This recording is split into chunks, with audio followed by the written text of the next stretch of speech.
What's up, everybody? What's going on? You know what time it is. It is time for the four black guys. We got a special guest I'm going to introduce in just a minute. I just want to let the fellas come on and say, hey, what's up, fellas? Your fours, y'all. Everybody put your fours up, please. Kapow. Welcome in, man. 1, 2, 3, 4. Bam. What's up? Man, we're so glad to have everybody in the house with us tonight, man. Just want to say, give a shout out and say thank you for showing up. We want you to hit the like and we want you to hit the share button. If you're on YouTube, man, we want you to smash that subscribe button, hit the notification bell so you know when we up in the up. You know what I'm talking about? Man, you got your boy Steve right here with you tonight. We're gonna talk about what we talked about a couple weeks ago. We took a little short break. Somebody can enjoy it. Hey, mama. I'm sorry, my bad. Okay, what's going on with all of that? Okay. I'm just glad to see you guys, man. It's been a couple weeks, man. How's everybody doing? Okay. Wow. That was interesting. Wow. Okay. We here. Yeah, man. Okay. All right. Well, All right. All right, man. Wow. Okay. Y'all need to come on with this energy, man. So I do want to ask. Okay. Mr. Lovejoy, we're interested in knowing how. No, we ain't doing this. How you are doing. James, I'm asking how you doing. You know what? You're not setting me up. Okay. I'm asking you how you're doing. I appreciate you asking. I appreciate your concern. I'm good. That's as far as I'm going, James. Fred. That's as far as I'm going. Thank you. Any interesting things? Nothing. Nothing. Absolutely nothing interesting. Nothing, sir. Nothing. Steve, how was your weekend, man? How was your weekend, Steve? Man, my weekend was busy, man. I pressure washed the whole back porch, man. And then today the wife had me in the garage. We cleaned out the garage. So, man, I'm doing this just so I can take a break. Golly. You doing a show to take a break? Yeah, man. Jesus. That's awesome. Okay. I won't touch that. Then All right. Mr. Mario, how was your weekend, sir? It's all right, man. Like I said, I'm thankful. I'm thankful to be here, be alive, and all of that good stuff. Can you hear This me? ain't testimony service now. Okay. Yeah, we can hear you. Oh yeah, thank you. Want to thank, praise the Lord. Let me see another. But just glad to be here, man. It was a rough week. It was a busy weekend, and tomorrow is day one or day 2. depending on how you look at it, day 2. Right. Yeah. Tomorrow is day 1. Who is that? Sorry, y'all. That was me. No, that was me. Okay. So, Mr. James Fred, how was your weekend? You got a special announcement. You got something coming up here soon, don't you, sir? Man, my week was good. It was busy, but it was good. And yes, I finished my short film on time. Not Praise just the finished Lord. it, but on time. I did not procrastinate with it. Yes, he is. But it is finished. It is dropping tomorrow. Man, and I'm excited about it. Tell us where the people can go see the film, man. It's going to be dropping. It's going to be on Facebook. It's going to be on the YouTube channel. And believe me, I will make sure everybody that watches this show knows that it drops. Believe me that. So, trust me, we will be duly tagged. Right. Yeah. I already know. Right. Every person that has ever commented on this show will be tagged in this video. So hey, you better watch that though. So James Fred. Watch that though. So James Fred, what is the name of the movie? It's the sequel to Thugs Cry. Thugs Cry 2. Okay. So we get a chance to see what happened to the kid. Okay. All right. So that's gonna be the sequel to. So you gonna let us know where Thugs Cry is first, or maybe the first people that didn't get a chance to see the Thugs Cry 1. So it is a short film. It is about a 12-year-old drug dealer. 12-year-old drug dealer. Yes, he was put into the game by his father. His father is now dead. His mother just left him, and so he was left to fend for himself. Wow. And so he's just been surviving by selling drugs. But he's still a kid, though.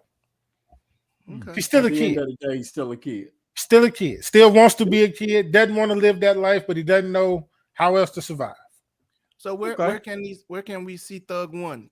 Thug's Cry 1? It is on my Facebook page, but it's also on the YouTube channel. Mm-hmm. Daylight Media Concepts. Just search for it. It will pop up. Can you repost it? They So we shoot. don't have to go through your They your shooting in page? there. That's what it sounds like.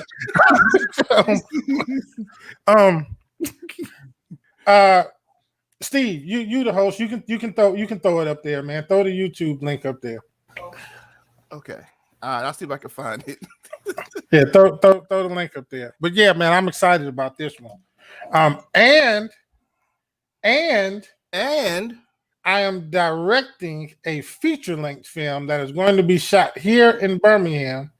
It is a comedy/drama called In the Wee Wee. What? Now, it's What? called In the Wee Wee. So it was explained to me like this. It's a Kingston Projects thing. It's something that they used to call.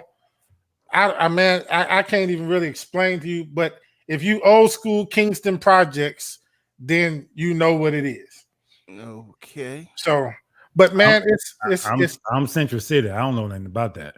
Right. Yeah, it's a Kingston thing, according to what I've been told. So, yeah, it's we've been doing casting calls for that. Like Steve, I told you, one of y'all friends that has sung Kyoka, she actually came back today and did another reading, so she gonna be in it. Kiki. Yeah. She's gonna be in it, and man, we got some. It's some talent in Birmingham, y'all. No doubt.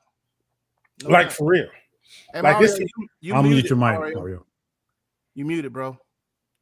You muted. You muted. All right, cool, man. So I'm glad, man. Look at Daylight doing big things. What's up, Mac Bell? How you doing, brother? All right, so we're gonna keep on moving, keeping it grooving, keeping it moving. As you can see, Myers Lemonade, y'all, it's lemonade time. It's hot. Go to myerslemonade.bit.ly.com. Order you some lemonade. All right, word up. So we're gonna do another commercial. Hey, we can get another one done. Hey, no worries, man. Yeah. Still, but are y'all shipping yet? Yeah, man, we can ship. We gonna put you on some ice. We have to up the prices though, of course. What? Hey, man, come on. You got to pay for shipping. You gotta pay for shipping, Doc. I know how that goes with Erica and all of this stuff she's mailing out and shipping. So, Lovejoy, I think you have a lot easier way of getting the lemonade. Oh, I'm just saying. That's all. I think you may be able to get the lemonade a little bit quicker. Even fly it there, maybe. I like you, James. I like you. You all right with me, James. Oh, all right, guys. Let's go and get ahead, man. So you're welcome, Doc. Looking at the COVID numbers, man, we have a total cases of 33 million people in America with COVID. The deaths, we're looking at 585K deaths in America because of the COVID virus. And we are thankful that we do have some vaccines rolling out and people are recovering, man. I prayed for Mario and a couple other my friends, man. I just thank God for y'all, man. That you came through on the other end. You know what I mean? Because yeah, that's right. As the whiners say, millions didn't make it. Oh yes. One of the ones. Oh yeah, by my shot. I mean, especially, man, because you got to think about, Mario kind of up there in age, man. He got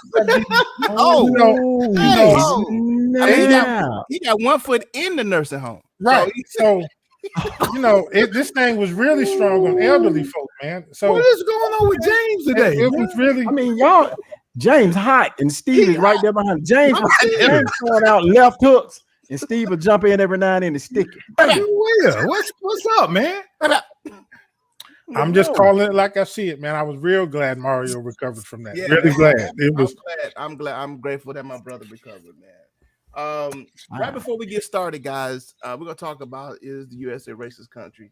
I want to talk about since we're doing kind of funny stuff. This Kevin Samuels and Dr. Umar, are having had a little. And so, is this healthy for the culture, man? Listen to me. Listen to me. Listen. If y'all dudes out there want to take relationship advice from a gay man that's been divorced 2 times, and I'm gonna let y'all handle that. I'm gonna let y'all do that. Jeez, I don't know what kind of man stuff we got going on nowadays. But listen, if that's what y'all want to do, if y'all want to let this gay dude who poking booties every day, who could not divorce twice, what is in that cup he's drinking? And he gonna tell you how to get a woman, or he gonna tell a woman how to get a man? Is y'all crazy? Hey, bruh, I did learn that I'm a high value man from him. Right. You making more than 6 figures? Who? Man, I'm sorry. Okay. I'm sorry. You see, James throwing 2 pieces. Again, and every now and then Steve will jump in and stick you. You see what I'm saying? So I'm gonna go ahead and I'm gonna give Kevin Samuels some watch time. So I need y'all to go and watch him, and you will understand why Lovejoy says he is a high value man. Go look at Kevin Samuels' definition. You know what? Of a high value man. Mario, you will understand why he says that. So then you will now understand on why we know that Lovejoy can get his lemonade a lot faster than the rest of us. Okay. So I want y'all to go. Let me add insult to injury, James. Let me add insult to injury. Let me show you that. United States of America. Okay. Can you see what it is? What is that? I think he got his pilot's license. Oh. All right. So I want people to understand something, okay? This just came in the mail Friday, by the way. The rest of us do not have a pilot's license, okay? Right. Anthony Lovejoy does not plan on flying commercial. Oh. So what I'm trying to get y'all to I'm not going to say it, but I want y'all to understand that if somebody has a pilot's license, that means they have something to pilot. Okay. Oh, Jesus. Okay. So, I'm gonna move on with the show. Well, Mario, I know you got something to say. Go ahead, brother. Mario, before you leave that subject, right? Mario, let me add something to say. I ain't getting on you, Lovejoy. It's all gravy. I got something to tell you after the show too about property. Remind me of that. Okay. What I hate right now is we have 2 high-profile black men in the black community. Absolutely. For whatever reason, at each other's throats. What is it like? I liken it to Massa on the plantation pitting the 2 biggest bucks against each other. Mm-hmm. And that's kind of what we have right now. We got 2 high profile. One of them is a buck. One of them is a buck. Well, you get what I mean. What I'm saying. Okay. I was gonna say that too. Thank you, Steve, for okay. Well, okay. You got 2 high-profile men in the black community being pitted against each other, or for whatever reason are at each other. We don't need that right now. It's room for everybody and whatever you do. Absolutely. Out here in this world, man. Yeah. Kevin Samuel, stay in your lane and do your thing. Umar Johnson, stay in your lane and do your thing. Find more ways to collaborate than you find ways to the problem that I have with Kevin Samuels though is that if you're not agreeing with him, then he talks crazy. And he was the one who started this thing with Umar. What's up, because he brought up Umar's name because one of his guests did. And so he went off talking about, y'all want everybody to talk like Umar and blah, blah, and whoop, whoop, and said some crazy stuff. Kevin Samuels got to understand, as much as he wants to be, he is not a lady. So nobody is going to treat you like that. I don't care what you want to be. You're not a lady. You're not a woman. And ain't nobody going to treat you like no woman. Ain't nobody finna back down. See, if you look at all that crazy talking he does, it's always to younger black women. Dogs them out. But why do women? Why? Here's my last question on this because we got to move on. Why do we have our sisters allowing themselves to even talk to? I mean, what is the benefit? Because they know he gonna say something crazy. Why subject themselves to that kind of talk? There's got to be something Kevin, wrong. say what you need to say in the comment section. We don't necessarily drop live links on the show for people to come in live. So if you have something you want to contribute, you can go ahead and say it in the comment section. We'll check you out. Go ahead. Yeah. I don't know why a woman would subject themselves because they call into the show to be subjected to this guy's way of thinking. You know, and to that point, I think he says some very valid stuff. He does. It's just the delivery of it. So I watched them. I laugh at them. But I think these sisters, they call in and they subject themselves. Exactly. I agree with you. If you calling into this show, you know what you're subjecting yourself to. Absolutely. So, are you doing it for the sake of entertainment because or are you really getting anything from it? Yeah. You know what I'm saying? Are you really getting anything from what he's telling you? Really? Hey, Kevin, you can make comments in the section Kevin and Sales. He heard me. And so you can do that, but we just don't let people in because we got a lot of crazy folk out there. Who is this Kevin guy? I don't know. You know him? Don't know. Okay. Anyway, man, we got a great show. We're gonna skip all this, man. We got I just want to kind of bring that up and talk about Kevin. Yeah. He seems to be getting a lot of airtime right now in the culture. There's a lot of men that love listening to him. There's a lot of women that listen to him trying to get men. I've seen some of his stuff and he has some good information, but I would treat that with a grain of salt. But where did he come from? Because it's like he just popped on the scene all of a sudden, man. Who, Samuels? Yeah. No, he's been doing it for a while. Yeah, he's been doing this, and his show is kind of morphed into what it is now. But you can see the progression of it. He started out really, and I don't mean this let me say it. He started out as really a lame. I'm gonna be real honest with you. If you look at some of his earlier stuff, dude, he was what we call in the Birmingham area a lame. Okay. And and the more he did it, the more viewers he finally connected with a core audience on one show and kind of stayed there, and he kind of morphed into the Kevin Samuels you see now. Okay. But he really was a nerd. I mean, straight nerd. Well, yeah, we saw the pictures. We saw the pictures. Anyway, guys, we're gonna start. We're gonna continue with our conversation that we had on week before last. Is the U.S. a racist country? We're gonna allow Mr. John Yah from Louisville. You gotta say it like that, Louisville. You don't say Louisville. You don't say Louisville because I've been saying Louisville all my life. You go up there saying Louisville, you're gonna sound like a lame. You gotta say Louisville. Okay. All right. And you gotta say over. It's not over there. Over. Right. Over. Okay. So, like her. Right. No, say her. Her. No, it's the there and the here is R. It's one word. Come over her. Over. Yeah. Right. Yeah, I've heard that accent before. So anyway, I want to introduce to everybody Mr. John. Yeah, give it up for Mr. John. What's going on, bro? You muted, bro. There he is. There he is. Still mute. There you go. All right. Is it man, Mr. Hey, man. Right off the bat, I just noticed something. He's so big. He has a hashtag on his Darius. That's what I'm talking about. Well, your name is hashtag. Right. Hashtag John. Right. You don't know nothing about me, Chief. You know what I'm saying?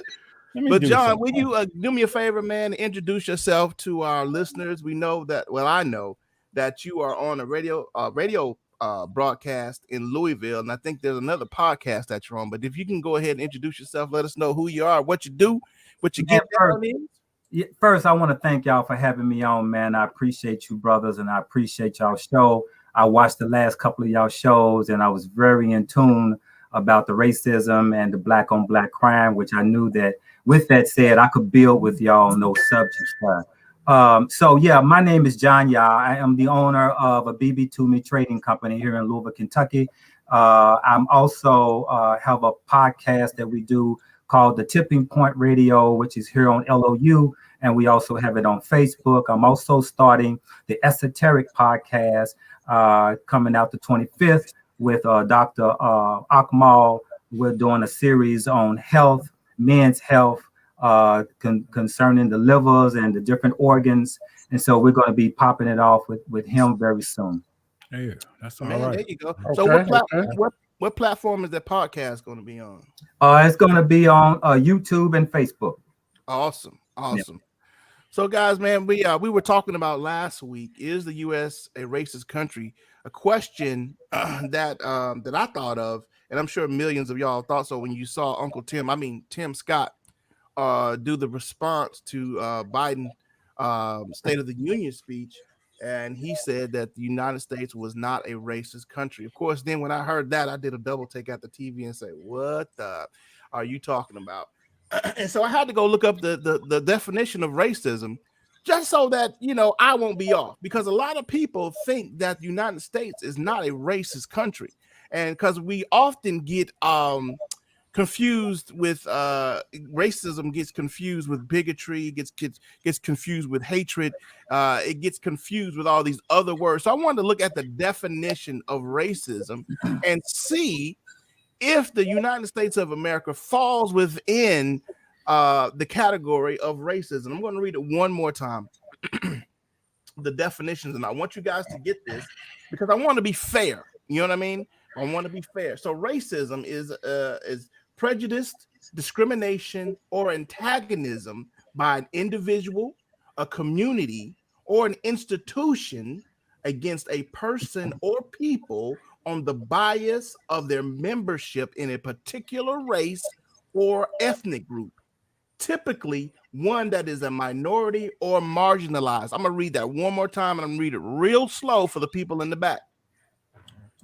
Racism, prejudice, discrimination, or antagonism against an individual, community, or institution against a person or people on the bias of their membership in a particular racial or ethnic group, typically one that is a minority or marginalized. I want to give our guest the opportunity to give his thoughts. Is the United States of America a racist country? John Yah, go.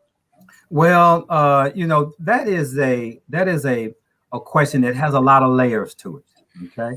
A lot of layers. Now, when you're looking at the term through the lens of people who have been marginalized or been discriminated against, you know, everyone would say, yes, this country is a racist country. When you look at Jim Crow, when you look at slavery, when you look at redlining, you know, based on people, the color of their skin, correct. You know, we would say that this is a racist country. But let me give a twist here about this word racist, race, and racism, and just bear with me for a second here as I kind of give you the layout, and then I'm just going to give a twist to it, just a little twist to look at this a little different. If you look at it a little different, then maybe we can now see the solving of the problem. Because when you talk about racism or racist, you are really getting into areas where it's unseen. You know, when you're talking about something that's unseen, you're chasing a ghost. Okay, so let's say the word race. Race was defined in this country as people who were black like us and people who were white. You know, you don't define someone who is from Nigeria as black. They don't define themselves as racist or involved with race. In other words, you ask them who are they? They're going to tell you they're Nigerian. They're going to tell you they're Ghanaian. They're not going to tell you they're black. So only the term when you're talking about black and white people, are we talking about race describing someone? As you see on your applications, you'll see what race are you, right? Well, a person from a foreign country, they would check other because they don't see themselves as black. That makes sense. So this word race was defined to separate us from from inside of America, where you over here and you over there. Okay, even when we were coming up, you had the color line where you had a white water fountain, color water fountain. Okay, so these description was embedded into our brains of what we begin to think of each other. So if you call yourself black, that was a term that was given to you by your oppressors, because that's how they labeled you, as being black. Now let's look at this word racist. A person who's a racist is a person who believes that his race is superior over yours or others. That's what a racist is. So when I kind of dug into those words, and of course, I love to call myself a scholar and studying books like Chancellor Williams and Dr. Ben and Dr. Clark, and understanding how these terms came about psychologically. So when you look at someone, let's take a person who calls himself a racist, and the racist means that he is someone that believes he is superior. Okay, now let's stop right there. Superior, someone that is over and above someone that is more of a real human being. It is because, you know, when they call you black, the black terms means evil, nothing, and they feel like, you know, that we were monkeys, come from monkeys, and we living in caves. But let's look at something for a second. And I want to use a little biology here. And these are facts when it comes to biology. Okay, so people who are melanated absorb the sun inside their skin, the energy from the sun, and it turns it into energy, right? And it also is it enhances our melanin, and so we live better. And then you got another people who rejects the sun. It gives them sunburns. It gives them sun cancer. Okay, there's a people who are colors. They have a vision that is a broader spectrum, meaning we see colors through all the spectrum from our eyes. Well, you have another people don't see colors. It's the same as taste. People of color, melanated people, have a broader taste bud. This is why when you eat white people's food, it tastes bland. There's another one where we have a sight where we see this far. We see where you have a peripheral vision. If you put your hands right here, you can see both your hands on both ends. Where Europeans can only see from here. They can't really see this far because of their peripheral vision is more narrow based on where their nose is and how they have the nose separating from their eyes. They see everything division. Where our eyes and our nose right here is a little further in of this piece. So we see things together. So when you look at it, when you look at this word superior, then if you look at this term, then we actually have the genetics that survive this planet. We have what is called neuromelanin. We have what is called EU melanin, spelled EU. That melanin right there is what Europeans need to even survive. This is why their race is declining while our race is going up. Okay, so when you look at that term, that is actually an illusion, correct? If you was to say that this person tells me that he's better than me because of his race, that is an illusion. That's not real. So I like to look at it like this. And I was on Conscious Fever show and we did a talk about racism, and I put it in this term. This is why their race is declining while our race is. That's you, James. Did I hear echo? Yeah, that was me. Okay. Go ahead. Yeah. So in a sense, when you look at this word racist, a person who is racist, as I explained, that is an illusion, because actually genetically we are way more superior than any people on the planet. Based on how much melanin you have is how much human you are. It's just that simple. You can Google this information about EU melanin. They are of what is called pheomelanin, which is spelled PHEO, pheomelanin, and you will see the difference of the two melanin from EU melanin and pheomelanin. So when a person who's a racist, who's assuming that is an illusion. So anyone that sees someone else based on the color of their skin to diminish him as a human being is actually mentally ill. So when you take racism, you say, instead of saying racism, you call it what it is, a mental illness. Now you can fix the problem. See, you can't fix the problem of racism. You can fix it if you view it as a mental illness. When you view it as a mental illness, you put it in a total different bucket. You view it in your brain quite differently. And so when you view it from that point, now we can fix and view the problem from a medical, a psychological standpoint, opposed to race or racist. That makes sense? But okay, John, very prolific dissertation. Okay, the problem with that particular statement is we can identify or categorize this as a mental illness.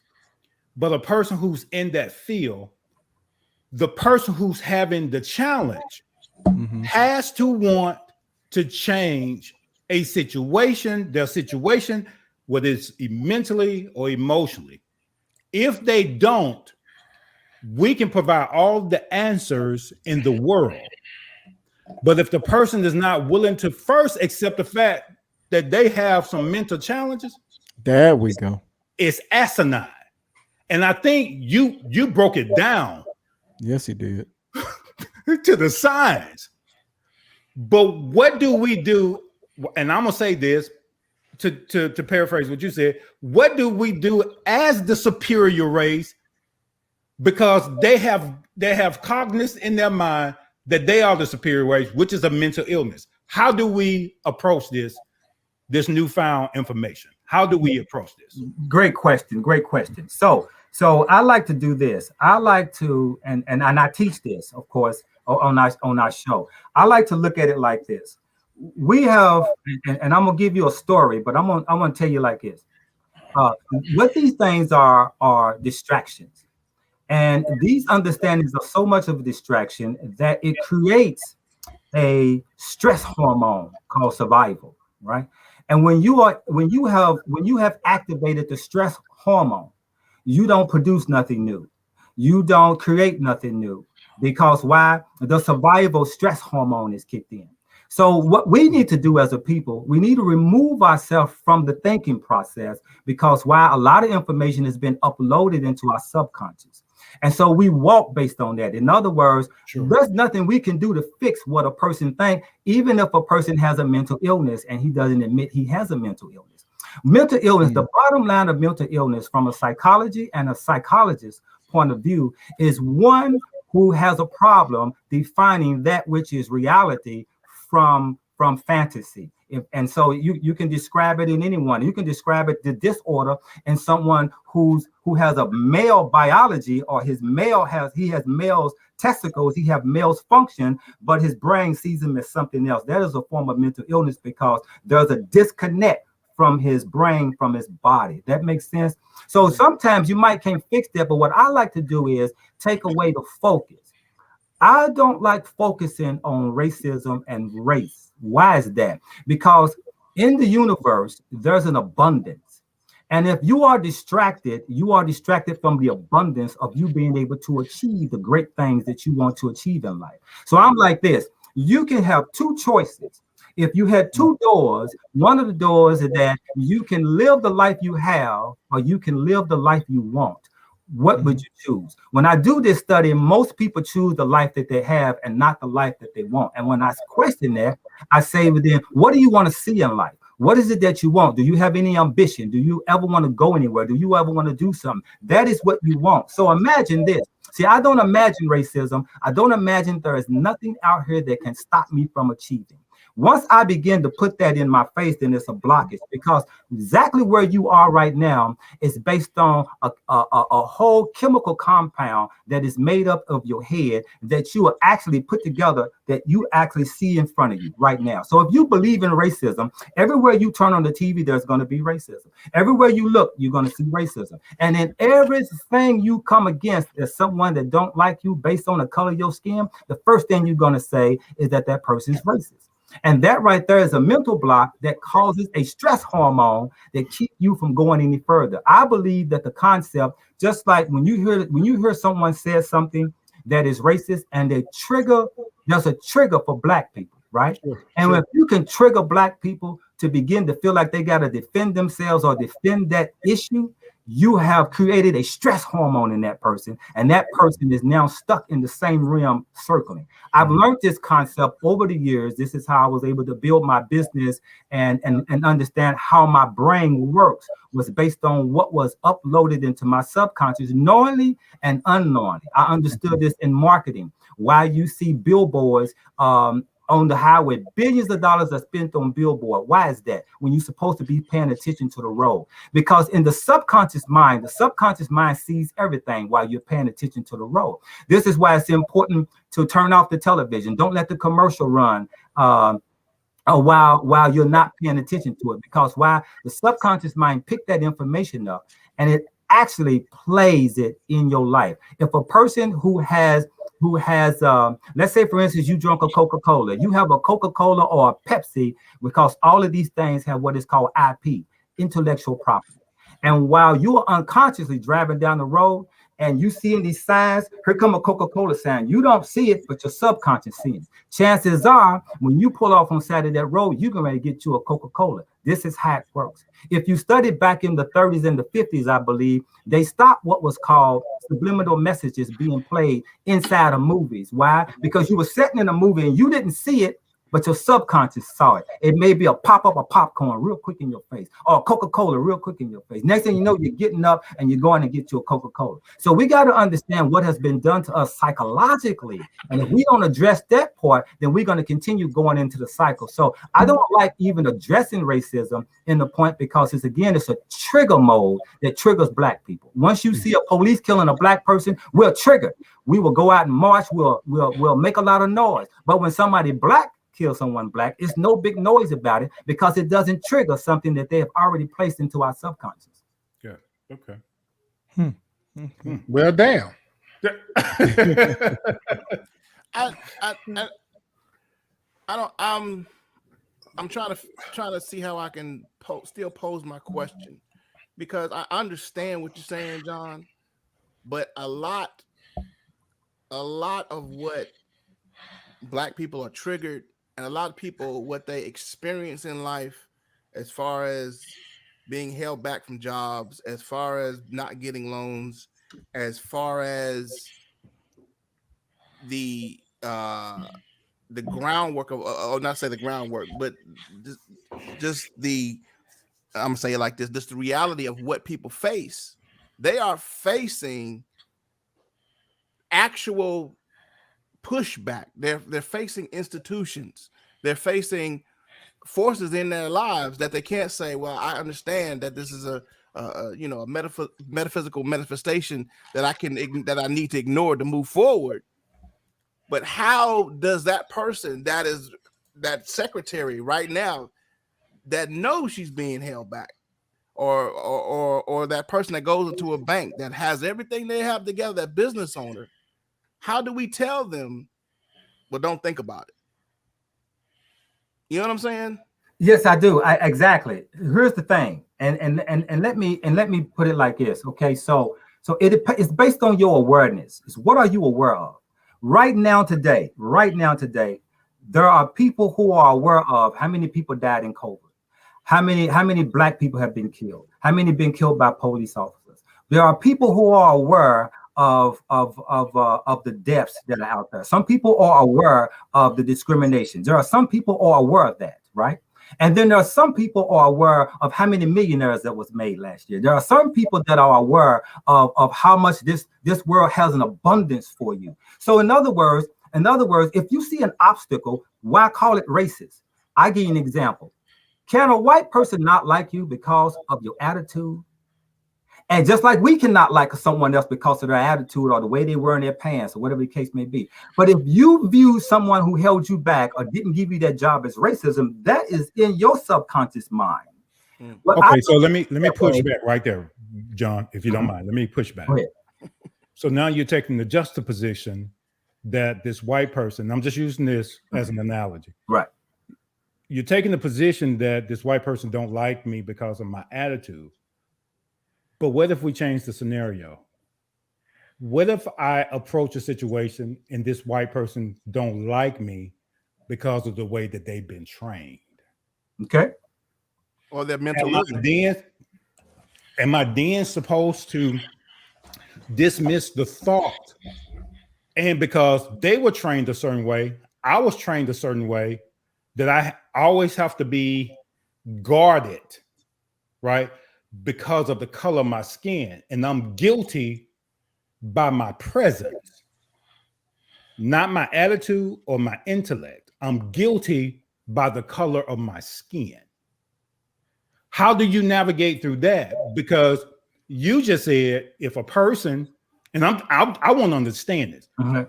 This person don't like me because of my attitude, when I don't think that's the case majority of the time. Mhm. Now I agree, we got some funky ass attitudes sometimes. Yeah.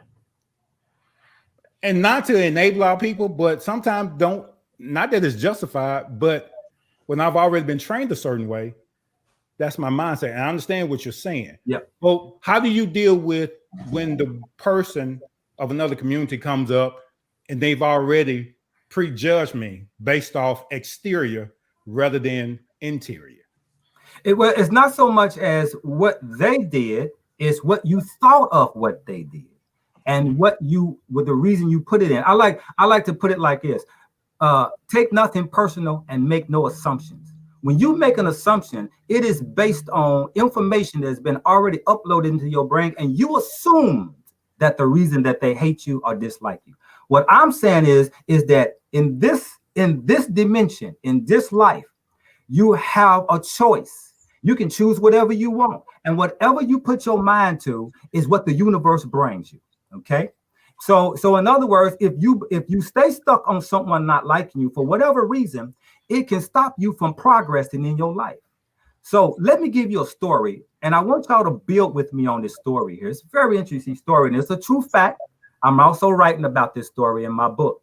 And then you can look at our condition a little quite differently when I talk about the subconscious mind. First of all, the subconscious mind is something that is back here that we call it, and it uploads. It only has two things that it do. It records and play, record and play. The conscious mind is your thinking mind. That's the mind that you're thinking of a process, which way left, which way right, which way can I go? And it taps into the subconscious of memory, right? So the subconscious mind gravitates and pulls all information in, and it holds the information. Sometimes if you forget something, you may have to think for a little while. Subconscious mind got it, and it pulls it into the conscious mind. Then you can remember. That makes sense? So check this out.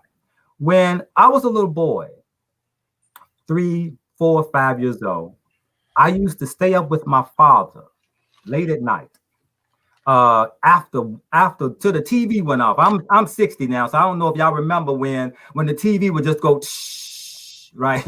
And when back then it would say, "Do you know where your children are?" You know, okay. So my father would allow me to watch gangster movies with him, right? And now let me say that before I go into that part, a child from his third trimester coming into the world is in what is called theta wave.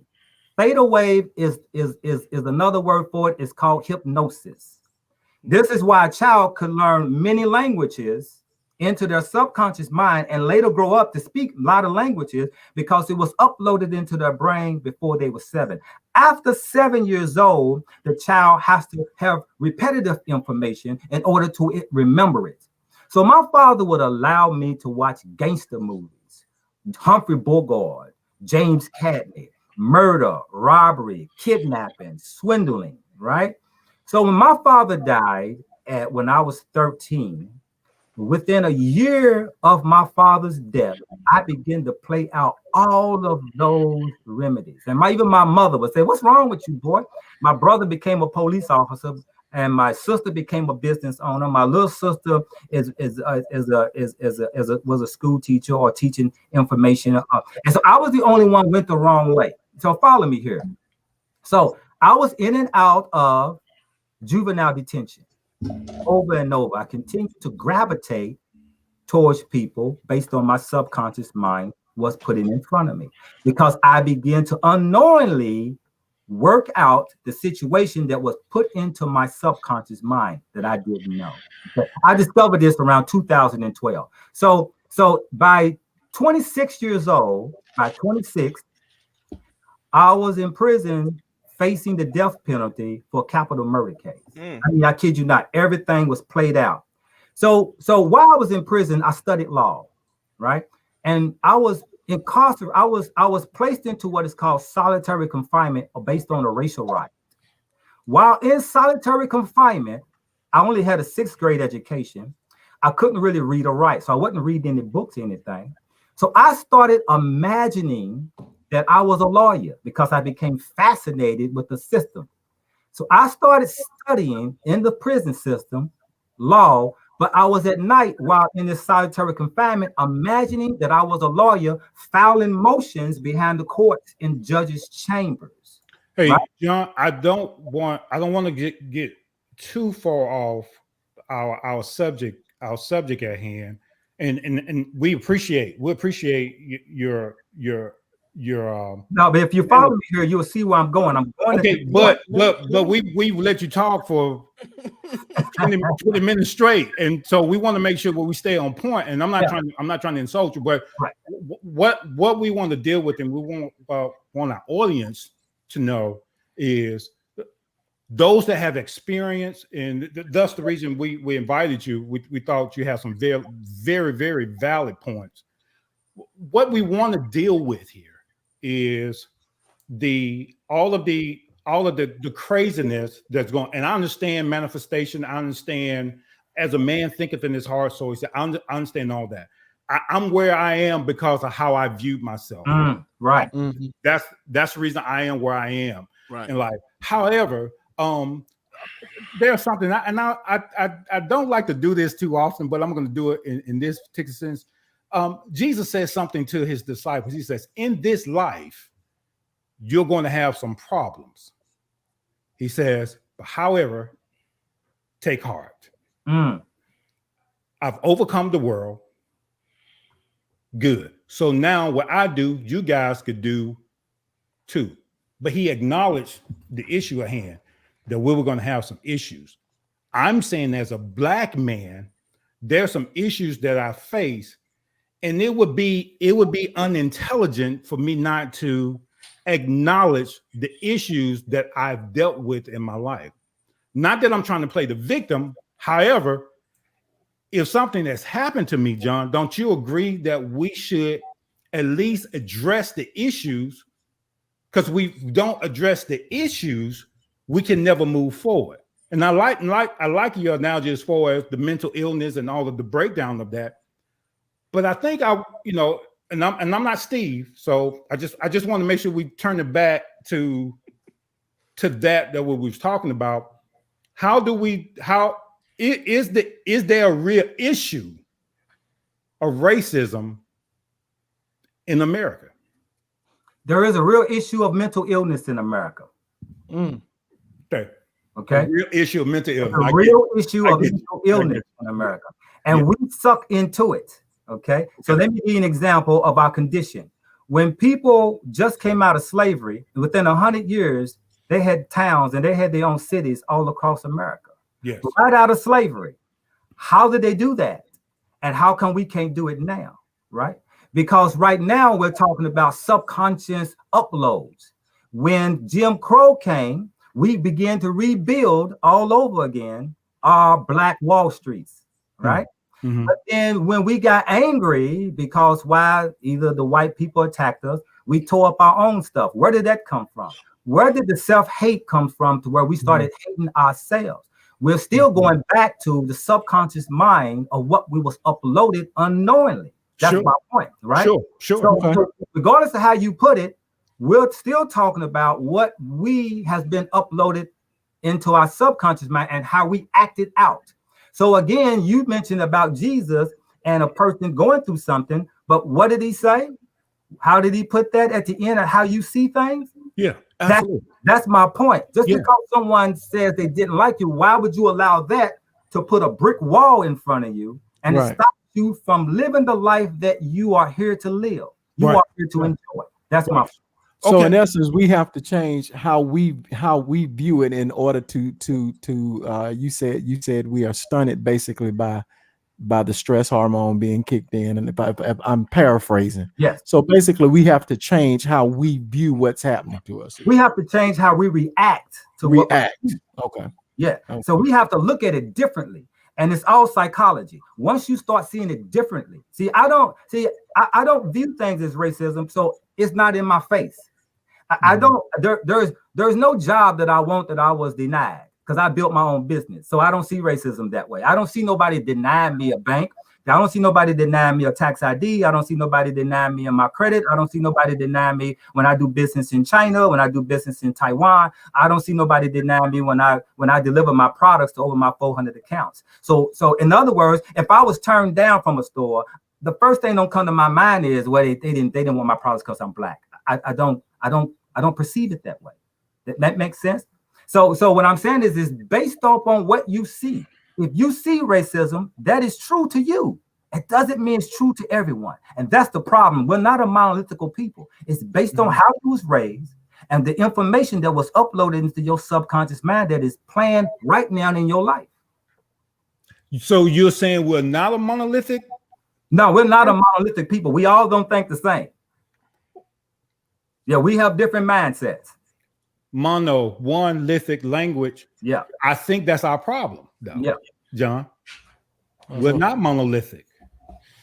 I think that's the problem. I think we should be saying the same thing, trying to go to accomplish a certain objective in life. I agree with that. Okay.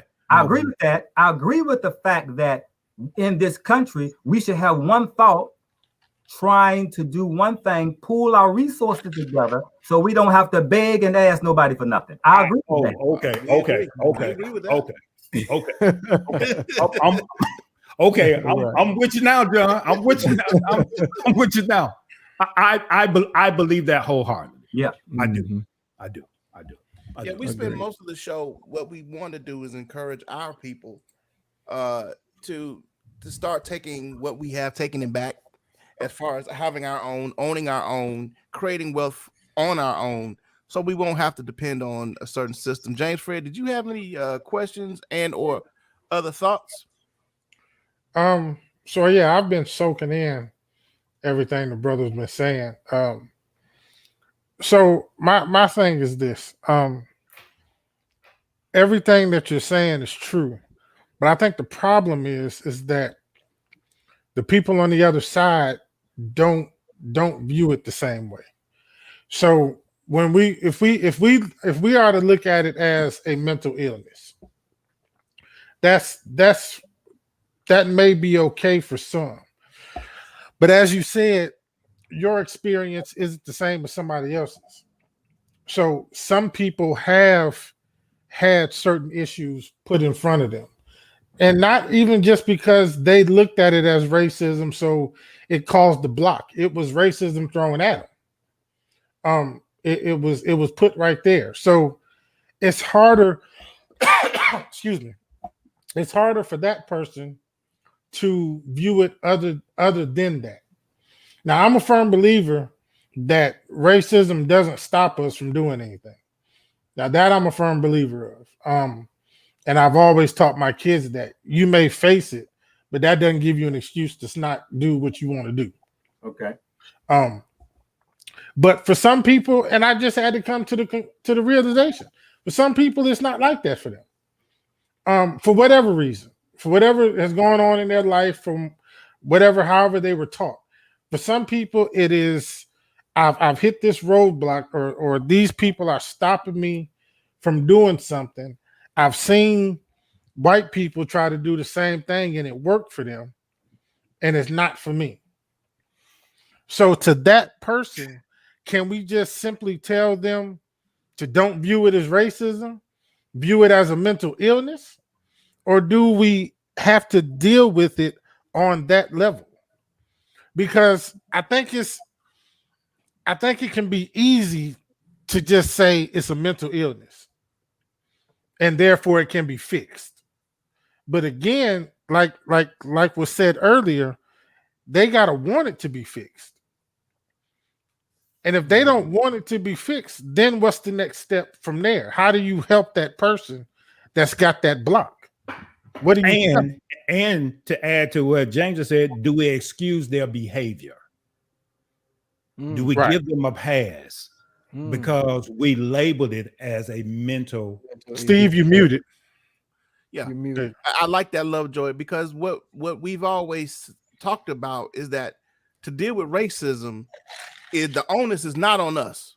You know what I'm saying? Right. We've done everything. A black person has done everything in the world to try to fix this relationship that we have with this country, and it is no longer on us. And knowing that it's a mental illness, John, I think you pretty much said at the top. I don't even know if there's anything that we can do because they have, they have the problem. You know what I'm saying? We done marched, we done yelled, we done screamed, we done Uncle Tim'd. You know what I'm saying? So I mean, we've sat, we've kneeled, we've right. So, John, I guess the question is, man, what do we do to fix it, or can it be fixed? Well, yes, it can be fixed, but it's for each and every individual. You are in control of your own dimension. I don't know what's in your head. Only thing we can do is teach it. But let me say this, is that saying it's racism is letting them off the hook by denying that it's a mental illness. See, no white people don't want to be called mentally ill. Don't call them that. They don't mind saying they're racist. They cool with that. Hey, I'm racist. They're not going to say they're mentally ill, right? And so you got to understand that if you diminish a human being, you can kill him. If you diminish a human being, that he's not your brother, you don't see him as a human no more, you can now go take his property. You can now go take his land and take all his women, right? So, but if you view it as a mental illness, now we're viewing it differently. Even if you start in our own heads, view it, because where's racism? Can you define it? Where is it at? Define racism for me. Define it to where you can point to it. You're going to point to an institution. That just did. You're going to point to a person. No. My point is that it is an illusion. You can. Where's the racism? It's in a person's head, and you can't point to it. That's why people can deny and run from it so easily. They can say, "I'm not racist." On the contrary, John, we may not be able to point to it tangibly. Right. However, we can point to a person's actions. Right. It's like the wind. It's like the wind. We can see the effects of the wind. We can't see the wind, but we can see the effects of the wind. The person may be mentally ill and racist, but we can see the effects of it in institutions. We can see the effects of it, in banking. We can see the effects of it. You know what I'm saying? We can see the effects of the person being mentally ill, institutionally wise. Here's how you fix it. You see, everything you mentioned is a program, and you got that program from somewhere. So everything you claim it is was a program that was uploaded into your subconscious, and that's what you begin to believe, right? So that's where it's at. And so the point is that if someone is stopping me, if someone is stopping us from getting loans from an institution, why don't we create our own? Why are we still asking for it? Because we're stuck on the concept that has been uploaded. So we prefer, let's fight that individual instead of building our own. If we looked at it as a mental illness, maybe we would say, okay, I don't want your money. Let's go get our own. Let's go build our own cities. That's what they did when they came out of slavery. You know what they did when they came out of slavery? They knew those people had mental illness, and they didn't want to build with them. They went and built their own towns. They went and built their own banks. They went and built their own school. They didn't want their kids going to their school because they had the concept of this. What people would send their children to be taught by their oppressors. So they built their own because they understood these people were crazy. They had a mental illness. They didn't want nothing they had. They didn't ask nothing from them. So maybe if we view it as a mental illness, maybe we wouldn't go into their banks because we'd be like, well, let's create our own banks. Let's create our own businesses. Okay. So, and John, I'm going to push back again. We did all that. We did Greenwood. We did all that. We did the Black Wall Street. We did all of those things. And because we excused their behavior, they came into our community, burned it down, and burned our stuff down. And guess what? Because we saw it as a mental illness, we gave them a pass. Right. And so therefore, there is your stress hormone. With that said, in your subconscious, you will be afraid to build it again because your first thought is they'll do it to us again. That's a stress hormone you are actually releasing in your own brain. Because so are you saying I'm not? Are you saying I'm not supposed to deal with the reality No. of what they did? No, And- here's the reality. They did what they did. The reality is, what are you going to do about it from this point on? See, what I want you to do, I want you to look at this. Live in daytime compartments. Where do you want to go right now? What is it that you want right now in your life? What do you want right now? Not dealing with the past. Stop right now. What is it that you want? And then once you figure out what you want, what are you doing right now to get you there? You see, if you keep focusing on the past, that's going to block you because you're not living in daytime compartments. Are you being discriminated against right now? Are you being harmed? Do you have food in your icebox? How do you live in right now? That right there is a daytime compartment in being in the now, not the past. Sure. If you start thinking of the past or what they did, you created a stress hormone. Therefore, you're not living in the now in this daytime compartment. You're living in the past, and that stops you from wanting what you want in the future. I've learned the power of understanding how to unlock the universe to give me the life that I want to have right now. And what I'm looking at right now is what am I doing right now to get me there? I'm not worried about no white people stopping me from building a business. I'm not worried about no white people stopping me from building 2 businesses, right? Because I'm living in daytime compartments right now, and I'm not discriminated against. Right now, there is no block in front of me. And so when you just made that statement about the past, guess what you just did? You just created another stress hormone that they'll do it again. And that will stop you from living in daytime compartment to go on what you want in the future. And Now it ain't gonna stop me. It's gonna make me. No, it's not gonna stop. It ain't gonna stop me. It's gonna let me learn the lesson that next time puts that dog in there. The dog in that's fighting the dog. And I think to speak to exalt our black people, we've dealt with this all our life, even the stress hormone. But interesting enough, we've always find a way to work through it. What we've gone through. I think if we were strategic and if we had there was we collaborated our thoughts and our ideas, bring them to the table, build our own community. I am so with you on that. I said this about 3 weeks ago. If we stop spending in their system just for a week, we could shut down their economy. That's right. Because of the resources that we have. I don't think we understand the leverage that we have as far as our resources are concerned. Correct. I think if we do become monolithic in our speech and in our thinking, I think we could better surmise all of this stuff, and then we could say, okay, hey, crazy white folks, y'all do what y'all do over there. We'll do what we do over here. Natalie asked the question, so if we rebuild Black Wall Street all over again in this country, what are the solutions to ensure that they are not destroyed again? Uzi, Smith and Wesson. I got I said that on the Mario, previous give me show. some brands. There you go. Brands again.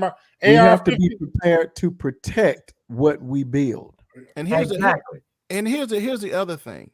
Make it so big, like corporate America. If it's so big, it's too big to fail.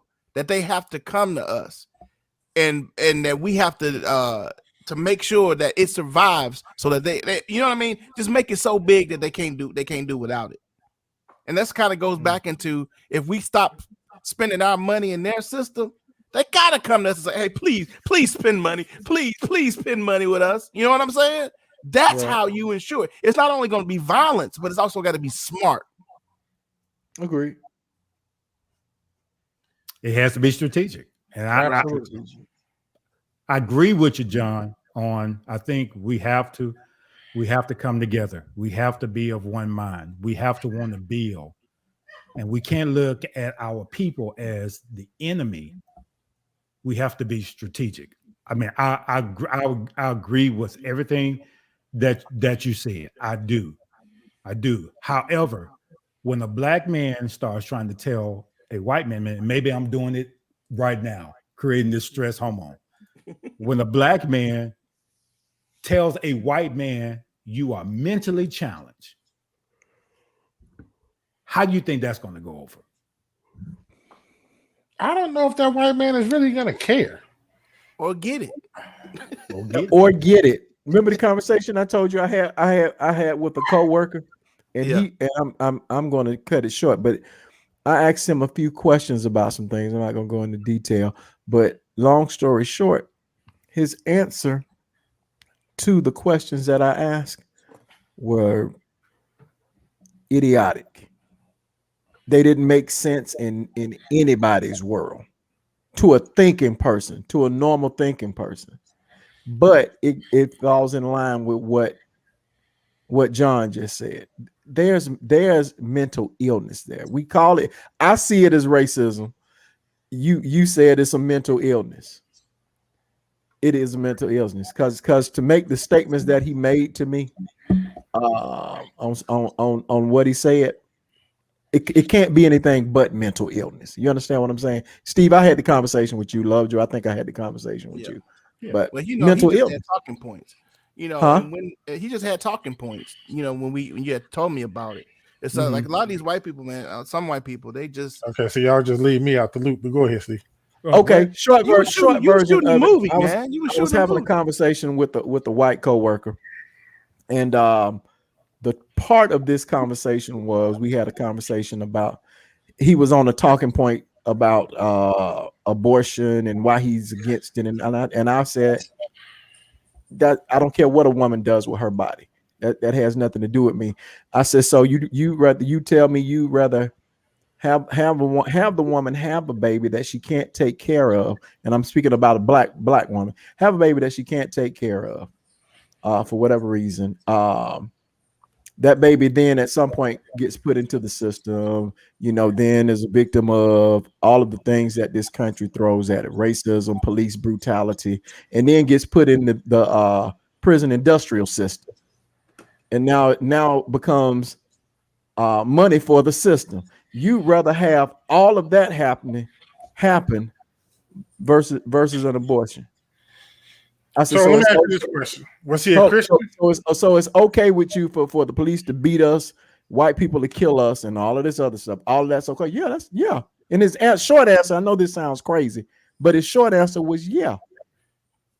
Was he a Christian? Yes. That's why. Right. It doesn't. I'm saying, and I'm not saying. I'm just saying Christians. Most Christians are not going to believe in abortion. I don't care what scenario. But if you don't believe in abortion, you should believe in taking care. Okay, if the child gets here, you should believe in taking care of that child, making sure that child is well. No, they're still going to put the responsibility on the mother or on the parents or whatever the situation is. Mm-hmm. They're just not going to agree with abortion. I don't care how you look at it. Mm-hmm. It's just not going to happen. So yeah, if you ask them, so are you okay with this? Yes, because abortion isn't right. Mm-hmm. That's just the way they look at it. I'm gonna pull this back. I was going to say something in lines of what John was saying about the mental condition of white people. But interesting enough, the definition that Steve just read came from a white person. They define what racism is. Ooh. It wasn't us. The power to define. That's my thing, bro. That's my jam. So, let's look at the whole overall arching theme of this. It wasn't us, John, who defined what racism was. Correct. It was them. Correct. It was them that defined and called us black. It was them that defined themselves as white. That's my point. That's my point of the upload. The only thing we're doing is playing the program they already gave us, right? So we can only go no further than that. And so that's why we need to step out of that box and start seeing it as a mental illness. Now you work different. Let me give you an example about mental illness. And this is very interesting. Okay, so let's say, for instance, police pulls you over. And I had this conversation with a friend of mine who said, how would he tell his son how to act when the police pull him over? I said to him, if you view it as mental illness, meaning that this person is pulling me over has a mental illness, but he has a gun and has the right to kill me, how are you going to treat that person when they come to your car? Think about a person that is a mentally challenged person who has Down syndrome. How do we treat that people? How do we treat them? Don't we treat them a little bit more kind? Don't we be a little bit more patient with them? You know, don't we say, do we, you know, or do we go, man, what you pull me over for? Why you pull me over? I didn't do anything. Do we come off like that? Or do we kind of like say, well, okay, this person's mentally ill and he's got a gun. Yes, sir. Yes, sir. No problem. Because the objective is to get home, right? So if you view it, maybe your actions will change. Maybe your own behavior, because you view it differently than just view it as racism, that they done called you this and they gave you this name. And that's all you can work on. That's my point about the subconscious mind. You was given So, information. I get you. So what is your argument to those who complied with the law? What is your argument then to those who said, yes, sir? What is your argument to, what's the gentleman's name who was sitting in the passenger seat with his baby in the back, and this mentally ill dude opens fire on him? What is your conversation, John? Here's my answer. Who complies with the law, but we are guilty by the color of our skin, is what I'm getting to. Okay. What do you say to those who comply, but yet will still our lives are taken from us? What do you say to those? Okay, do you so tell now, them to deny that racism exists? No, so now we're gonna go we're gonna go to another layer up to this. Okay, so now your life that you have today is what you vibrated, exactly where you are and who you are and how you identify yourself. It's based on information that was uploaded into your brain. How you identify yourself is an information that was uploaded. So therefore, how you identify yourself is what you see. Right. So I can't answer that question. Just the same, I cannot answer how did you came into this world from your third trimester before you hit this world. Let me give you an example. If a woman is pregnant and the baby's in the womb, the baby at the third trimester begins to learn two things: the mama's voice and her feelings. Two things first. So let's say the father, it recognizes a father's voice or a male voice calling the mother a bitch.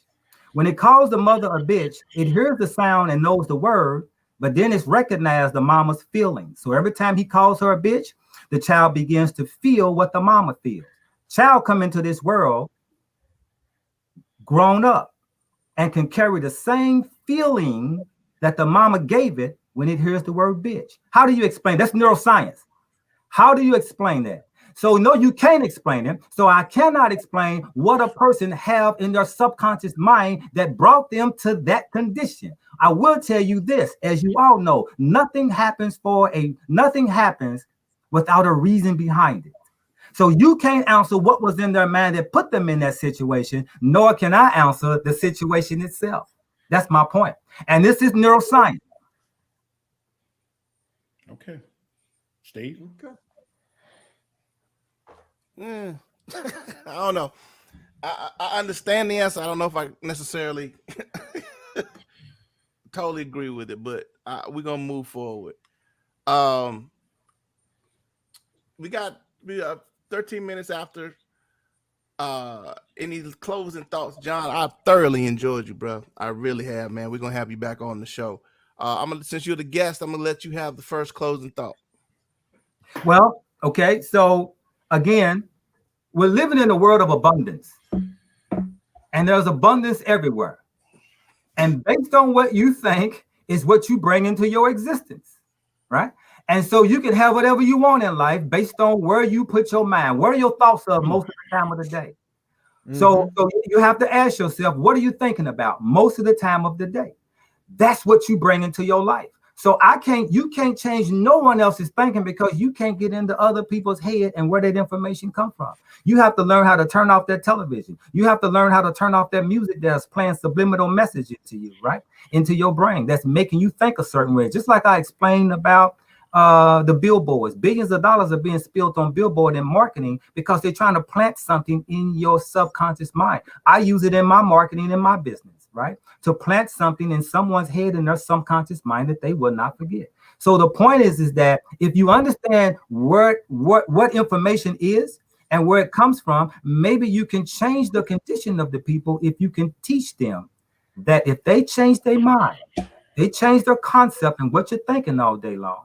Again, some people are aware of racism. Some people are fully aware of police brutality. And then there are some people who know how many millionaires that was made last year during the pandemic. How many millionaires that are right now, black men, millionaires right now, but you don't hear about it, right? Right now, there are millionaires being made every day on Amazon right now, but you don't hear about it, right? Because we're all distracted with the stress hormone information that you only see on the news. Excellent. Mr. Mario Dupree, any closing thoughts, brother? I'm good. I love the conversation. I appreciate you coming on, sir, and sharing your point of view. It was very engaging, very engaging. I appreciate your point of view on that. God bless you. Thank you, brother. Lovejoy, Ditto. James Fred. Yeah, man, it was a really interesting conversation. It was a point of view that I hadn't heard. Viewing this as a mental illness. I do get what John is saying. I don't know if it's that simple though. But I get it. You know, we've talked about changing our mindset and how we think about things on this show several times. Yeah. Right. We really have. And that's what that's how I kind of chalked it up. Yeah, we've talked about it several times. Your outlook on it. And we've also always said, you know, it's if you want to view it as racism, fine, but it's not a blockage for you. You should still be able to do what you need to do despite of all of that. And I think that's the biggest message that we've tried to put out to Black people is that, you know, we can't let any of this stuff stop us. We don't have that luxury. You know what I'm saying? We don't have the luxury to just lay down. We got families, we got communities to build.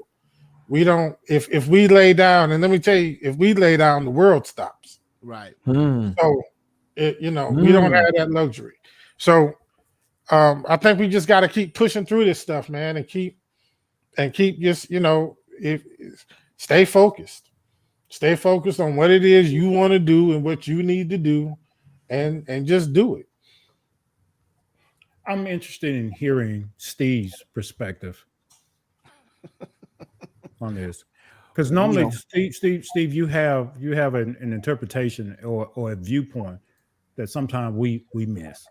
I'm just interested in hear what you have to say concerning this issue. Thank you for watching. You've been watching the Four Black Guys. Right. Okay. I think